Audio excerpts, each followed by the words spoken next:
C'est la question que nous nous posons tous. Ce qui s'est passé pour que, en quelques semaines seulement, nous nous retrouvions dans une situation égale ou pire que celle que nous avions lors de la première vague du Covid-19. La rapidité de la propagation nous surprend, et bien que nous n'ayons pas encore toutes les réponses à la question, ces dernières semaines, des découvertes très importantes ont été faites qui nous aident à comprendre ce qui se passe. Le SRAS-CoV-2 est-il plus contagieux que les autres coronavirus ? La réponse est oui. Il existe 2 autres coronavirus très similaires qui provoquent également des maladies respiratoires très graves, le SRAS-CoV, apparu en Chine en 2003, et le MERS, qui s'est propagé au Moyen-Orient en 2012.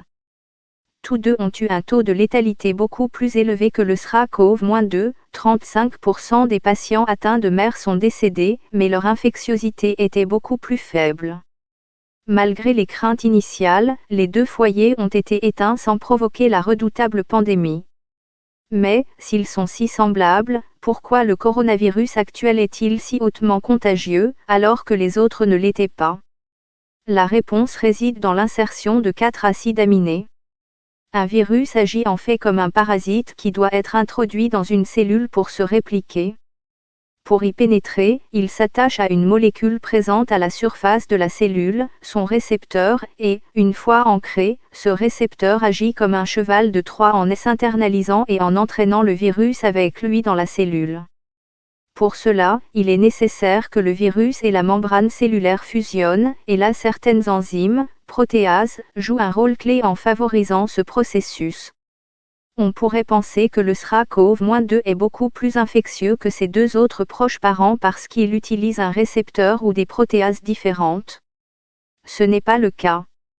Elle utilise le même récepteur, l'enzyme de conversion de L-angiotensine 2, AS-2, et également la même protéase, la protéase transmembranaire sérine 2, TMPRSS2. Quelle est donc la différence ? Nous revenons aux 4 acides aminés qui ont été insérés dans la protéine de spicule, la corona, du nouveau virus, et qui n'est pas présente dans les précédents. Ces 4 acides aminés, arginine, alanine, R rare, créent un nouveau site de clivage sur lequel peut agir une autre protéase différente, la furine, très active et abondante dans le poumon. Pendant des mois, on a soupçonné que ce site était un élément clé pour expliquer l'infectiosité accrue du SRAS-CoV-2, mais ce n'est que récemment que nous avons confirmé cette hypothèse. Dans une étude intéressante, une variante du CoV-2 du SRAS a été produite en laboratoire, dans laquelle ces 4 acides aminés ont été éliminés, de sorte que le site de coupure pour le furan n'existait plus. La variante résultante avait une capacité moindre à infecter les cellules pulmonaires in vitro et également une capacité moindre à infecter des animaux modèles. Les hamsters infectés par la variante délimitée étaient très légèrement malades et le virus avait une faible capacité de réplication, tandis que les animaux infectés par le SRAS-CoV-2 non manipulés souffraient d'une maladie grave.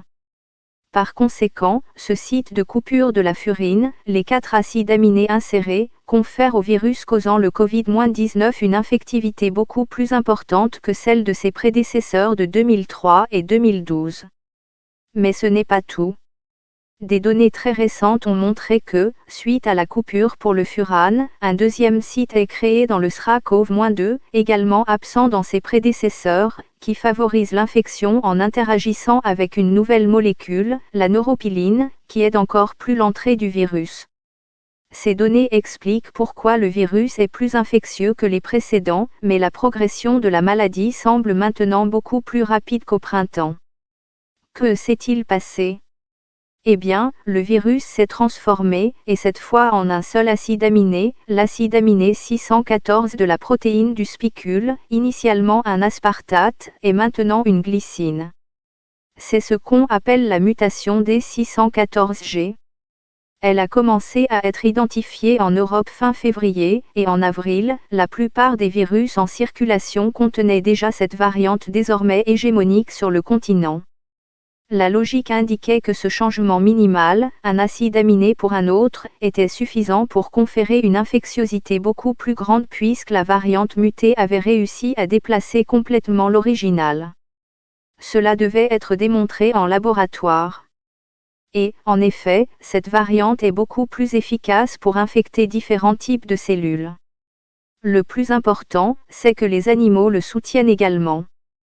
Lorsque les hamsters ont été inoculés avec la nouvelle variante, on a constaté qu'elle était beaucoup plus efficace pour infecter les cellules du nez et de la trachée, mais pas du poumon. De plus, lorsque les animaux ont reçu les deux simultanément, celui qui a muté a rapidement dépassé l'original. Ces expériences nous montrent que la nouvelle variante, désormais dominante, est beaucoup plus infectieuse. Heureusement, il n'est pas plus virulent, car il n'y a pas de différence dans la capacité à infecter les cellules pulmonaires. De même, aucune corrélation n'a été établie chez les patients entre la nouvelle variante et la gravité de la maladie. Une nouvelle variante, désormais dominante en Europe, a été publiée récemment.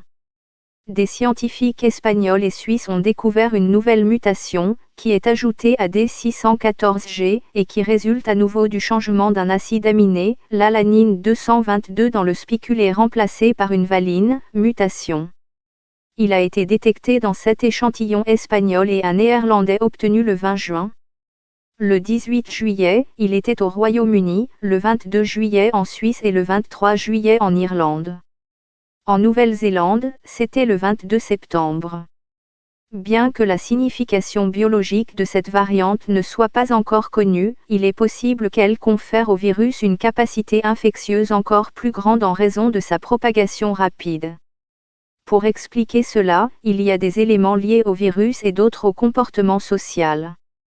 La vague actuelle peut être due à une variante beaucoup plus infectieuse que celle du printemps, mais pas plus mortelle, ce qui explique en partie l'énorme vitesse de propagation. En ce sens, il est possible que ce qui a été vécu en Espagne ait été un avant-goût du moment de la deuxième vague qui touche maintenant toute l'Europe, puisque la nouvelle variante serait née dans ce pays. Cette situation a très probablement été favorisée par une désescalade précipitée et un comportement social insouciant pendant l'été, de sorte qu'il n'y a pas que des effets attribuables au virus. Deux bonnes nouvelles, pour conclure. Ces mutations, outre qu'elles ne sont pas plus pathogènes, n'auront probablement aucun effet sur les vaccins en cours de développement, qui sont basés sur la séquence originale, ni sur la capacité à bloquer le virus par les anticorps monoclonaux neutralisants qui sont sur le point d'être approuvés. C'est déjà quelque chose.